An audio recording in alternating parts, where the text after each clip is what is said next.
Hello students, how are you? आप सभी लोग कैसे हैं? My name is Ashish Singh, maths faculty. तो जैसे कि आप जानते ही हैं, हम यहाँ पर कॉन्सेप्ट क्लास लेकर आते हैं और आज का कॉन्सेप्ट है डायरेक्ट कॉमन टेंजेंट। तो आइए जानते हैं हमें इसे कैसे प्रोसीड करना है और क्या क्या ये कॉन्सेप्ट है और कैसे कैसे क्वेश्चन इसके अंदर से पूछे जा सकते हैं। हमारे पास यदि डायरेक्ट कॉमन टेंजेंट की बात करता है, मतलब हमारे पास उभयनिष्ठ स्पर्शरेखा की बात करता है डायरेक्ट कॉमन टेंजेंट, तो कैसे कैसे आ सकती है? वो तीन प्रकार से आ सकती है। पहला प्रकार दिखा देता हूं मैं, पहला आपको प्रकार दिखा देता हूं। पहला हमारे पास जो टाइप है वो ये टाइप है। यहां पर हमारे पास दोनों सर्कल एक्सटर्नली बाहरी रूप से एक दूसरे को टच कर रहे हैं। अगर ऐसा है तो मुझे ए बी की लंबाई ज्ञात करनी है, ए बी की मुझे लंबाई ज्ञात करनी है। अगर मुझे ए बी की लंबाई ज्ञात करनी है तो मैं क्या करूंगा, पहले इन दोनों को मिला दूंगा और यहां पर भी इन दोनों को मिला दूंगा। आप सभी को पता है यहां पर फिर एंगल कितना आता है? 90 डिग्री एंगल आता है। यहां पर एंगल कितना आता है? 90 डिग्री एंगल आता है। अच्छा, फिर मैं क्या करता हूं, इसको यहां से यहां पर भी मिला देता हूं। ठीक, इसको मैं यहां से यहां तक भी मिला देता हूं। अब हमारे पास, आप सभी को पता होना चाहिए, हमारे पास यहां तक, इसको मैं ये वाला पॉइंट मान लेता हूं। अब ये जो हमारे पास रेखा है ये C1 है, हमारे पास सेंटर, इसका सेंटर कितना है? C2 है। C1 और C2। ठीक, अब यहां से लेके यहां तक की जो रेडियस है वो कितनी है? हमारे पास R1 है। यहां से लेके यहां तक की रेडियस कितनी है? R2 है। अब C1 C2 इसके पैरेलल है, इसको x मान लेते हैं। ये AX है और ये हमारे पास C1x है। ये जो हमारे पास लाइन है इसके पैरेलल है। दोनों ही रेखा समान है। C1 C2 मैं मान लेता हूं C1 से लेके C2 तो जो दूरी है वो कितनी है? D है। C1 C2 तक भैया दूरी कितनी है? D है। अब जरा इस वाले त्रिभुज में आएंगे। किस वाले त्रिभुज में आएंगे? त्रिभुज ABX में आएंगे। ABX में आप साफ साफ देख सकते हो कि हमारे पास XB जो है, XB है वो क्या है? हाइपोटेन्यूज है, कर्ण है।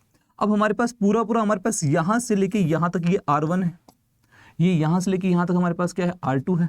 तो जो हमारे पास AX बच जाएगा, वो AX कितना बच जाएगा? हमारे पास R1 माइनस R2 बच जाएगा।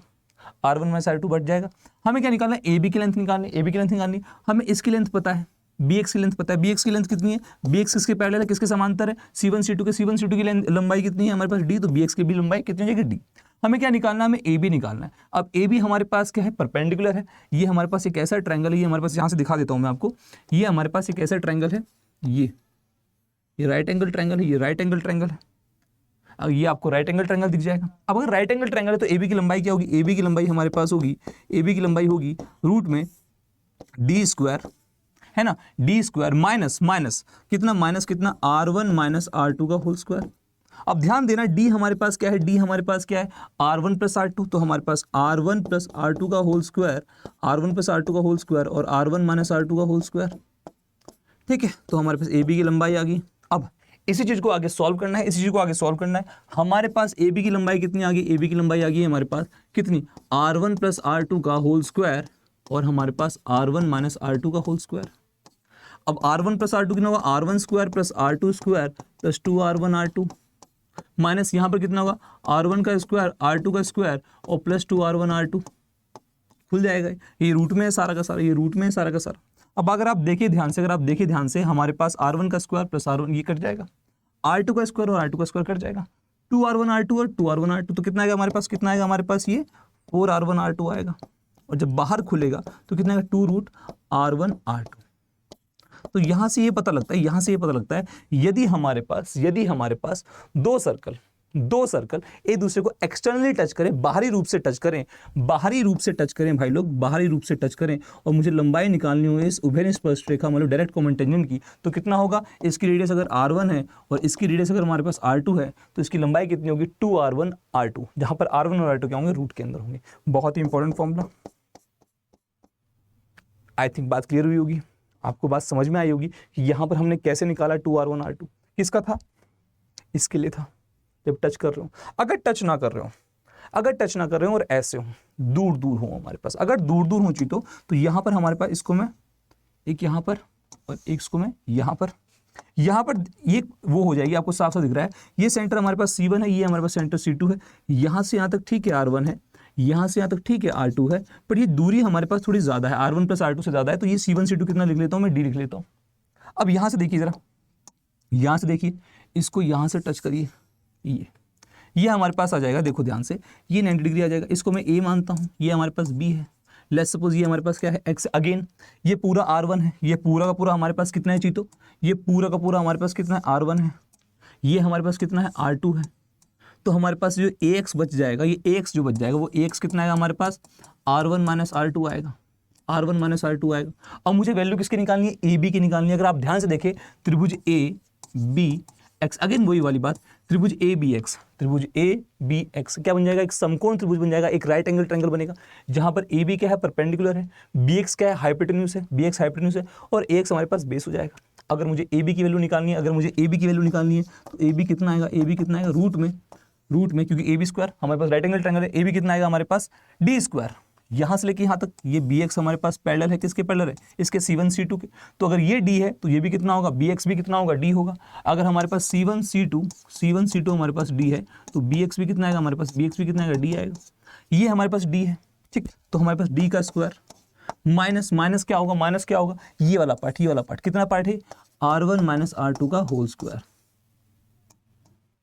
R1 माइनस R2 का होल स्क्वायर। और यही हमारे पास डायरेक्ट कॉमन टेंजेंट की वैल्यू हो जाएगी जब हमारे पास क्या होगा, जब हमारे पास ये दोनों के दोनों सर्कल दूर होंगे और उसकी हमें क्या निकालनी है, ये डायरेक्ट कॉमन टेंजेंट निकालनी है, AB निकालनी है। आई होप आपको वाली बात क्लियर हुई होगी, समझ में आया होगा मैंने क्या बताया। एक और टाइप होता है इसका, आइए वो भी जान लेते हैं, आई थिंक ये आपको समझ में आ गया होगा, आइए वो भी जान लेते हैं। अगर हमें ट्रांसवर्स कॉमन टेंजेंट निकालनी हो, तो क्या होता है, तो आइए देखते हैं। हमारे पास ये सेंटर है, रुक जाइए, ये हमारे पास सेंटर है, ये हमारे पास सेंटर है, इसको मिला लेते हैं, इसको यहाँ से यहाँ तक मिला लेते हैं, ठीक है, कोई दिक्कत नहीं है। अच्छा फिर क्या करेंगे भैया, यहाँ से यहाँ तक आपको पता है क्या होता है, परपेंडिकुलर। यहाँ से यहाँ तक कितना होता है आपको पता है, परपेंडिकुलर। अगर मैं क्या करता हूँ, यहाँ पर इस लाइन को आगे खींचता हूँ, इस लाइन को यहाँ से यहाँ तक थोड़े आगे खींचता हूँ,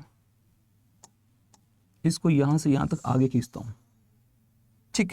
और इस लाइन को यहाँ से मिला लेता हूँ, इस लाइन को यहाँ से मिला लेता हूँ, इस लाइन को यहाँ से मिला। ध्यान देना, अगर आप ध्यान दोगे, मुझे AB की लंबाई ज्ञात करनी है, AB, इसे बोलते हैं ट्रांसवर्स कॉमन टेंजेंट 3x स्पर्शरेखा। तो आप देखोगे ये जो हमारे पास है, ये R1 है, यहाँ से लेके यहाँ तक भी हमारे पास क्या है, R2, ये R2 है हमारे पास, ये हमारे पास सेंटर C1 है, ये हमारे पास C2 है, और C1 C2 आपको पता होना चाहिए, दोनों की जो सेंटर की दूरी है वो कितनी है, D है। और मुझे AB की लंबाई ज्ञात करनी है। AB हमारे पास लेट्स सपोज ये पॉइंट X है, AB हमारे पास किसके बराबर है, CX के बराबर है, दोनों के दोनों पैरेलल हैं। तो AB हमारे पास किसके बराबर है, CX के बराबर है। अगर आप इस ट्रायंगल को देखें, ये वाला ट्रायंगल जो मैं ग्रीन से करने वाला हूँ, वो ट्रायंगल देखिए, ये वाला देखिए, ये वाला ट्रायंगल। तो भैया देखिए, ध्यान से देखिए भाई लोग, मुझे निकालना क्या है, यहाँ पर ये R1 है, तो भैया ये भी कितना होगा, ये भी कितना हो जाएगा हमारे पास, ये वाला पार्ट भी कितना हो जाएगा, R1 हो जाएगा। ये R1 हो गया, यहाँ से यहाँ तक भी R1, वो क्या है हमारे पास R2 है, ये R1 तो वो R2 है, तो पूरी लाइन देखिए कितना आ जाएगा हमारे पास, C2x कितना आएगा, हमारे पास R1 प्लस R2 आ जाएगा, C2x कितना आएगा, R1 प्लस R2 आएगा, ठीक है। और ये हमारे पास C1 C2 है, C1 C2 कितना है हमारे पास, D है, C1 C2 कितना है, D है। तो आप ध्यान से देखिए, C1 C2 और X एक राइट एंगल ट्रायंगल बन गया, एक हमारे पास समकोण त्रिभुज बन गया। और समकोण त्रिभुज के अंदर अगर मान लीजिए मुझे क्या निकालना है, CX की वैल्यू निकालनी है, तो CX की वैल्यू अगर मुझे निकालनी है, CX की वैल्यू कितनी होगी हमारे पास, कितनी वैल्यू होगी CX की हमारे पास, इसकी वैल्यू कितनी होगी, इसका D का स्क्वायर मतलब C1 C2 का स्क्वायर, D का स्क्वायर माइनस कितना, R1 प्लस R2 का होल स्क्वायर, अब ध्यान दीजिए, D square minus R1 plus R2 का होल स्क्वायर। CX किसके बराबर है, हमारे पास AB के बराबर है, CX हमारे पास AB के बराबर है, ये CX AB के बराबर है, तो CX हमारे पास AB के बराबर है। तो हमारे पास डायरेक्टली सीधा फॉर्मूला बन जाएगा, AB किसके बराबर आ गया, D square minus R1 plus R2 का स्क्वायर। दैट मीन्स हमारे पास यहाँ पर D कह रहा हूँ, AB हमारे पास कितना आएगा, हमारे पास सेंटर्स के बीच की दूरी, D का मतलब सेंटर्स के बीच की दूरी है, माइनस दोनों रेडियस क्या हो जाएंगी, प्लस हो जाएंगी। तो हमारे पास ये तीसरा कॉन्सेप्ट आ गया। तो मैंने आपको तीन चीजें बताई। पहली चीज जो मैंने आपको बताई, जब हमारे पास सेंटर सर्कल्स क्या होंगे, ऐसे टच कर रहे होंगे, यहां पर आपके पास A और B, यहां पर AB की वैल्यू कितनी होगी, यहां हमारे पास ये रेडियस R1 है मान लो सपोज, ये और ये C1 है, यहां पर रेडियस हमारे पास R2 है, और सेंटर कितना है, C2 है। तो हमारे पास यहां पर AB कितना होगा, हमारे पास 2R1 R2, ठीक है, जब हमारे पास टच कर रहे होंगे। और दूसरा मैंने आपको क्या बताया, ये देखिए ध्यान से, इसके अलावा मैंने आपको ये वाला क्या बताया, जब दोनों दूर दूर होंगे तो हमारे पास ए भी कितना आएगा, डी स्क्वायर मतलब दोनों के सेंटर्स के बीच की दूरी -r1 -r2 का होल स्क्वायर, ठीक।